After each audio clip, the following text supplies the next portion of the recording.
J'aurais vraiment adoré aimer le film Le Diable s'habille en Prada 2.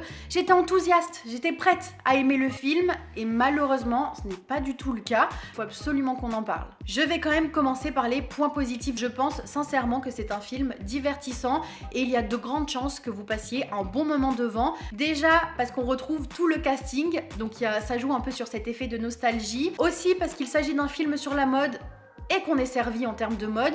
Et je les attendais au tournant sur les problématiques dans le monde de la mode qui quand même ont beaucoup évolué depuis les années 2000. Il me semble qu'ils ont bien compris les sujets actuels, avec par exemple le déclin des magazines papier au profit de la digitalisation, tous les enjeux financiers et la difficulté à vouloir rester un magazine un peu élitiste, un peu luxe, tout en s'adressant au grand public, justement à cause de ces enjeux financiers. Le film a un très bon angle puisque Miranda, qui dans le premier film est la méchante de l'histoire, là elle est beaucoup plus vulnérable et à la place le méchant c'est le système et le capitalisme. Sur le papier on se dit ça va être génial. Moi, ce qui me dérange le plus, c'est l'écriture et le traitement des personnages. On les traite comme des cruches, comme des femmes écervelées. Prenons le personnage d'Emily parce que pour moi, elle est le parfait exemple. J'ai rarement vu un glowdown pareil. Vraiment, ça me rend presque triste.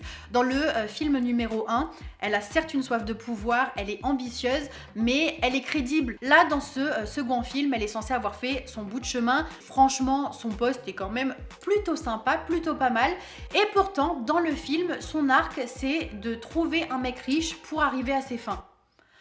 Franchement, je pourrais parler comme ça de tous les personnages, avec par exemple Miranda qui certes est plus vulnérable mais qui a carrément besoin d'une assistante pour la reprendre sur tout ce qu'elle dit parce que manifestement c'est pas une femme assez intelligente pour avoir des propos qui évoluent avec son temps, même si encore une fois la mode a plein de retard sur plein de sujets, ils ont du mal à évoluer, mais je sais pas, je trouve que c'est mal fait, c'est mal foutu. Pour moi, il y a plein d'actes manqués, il y a plein de moments où les personnages sont tournés en ridicule pour pas grand chose. Au lieu de traiter ça de manière un peu fine, un peu grinçante comme dans le premier, ils sont tombés dans des intrigues ridicules, complètement tirées par les cheveux, un peu absurdes. Au final, le film a compris que le milieu de la mode a évolué, mais n'a pas compris comment les gens dans la mode, eux, ont évolué.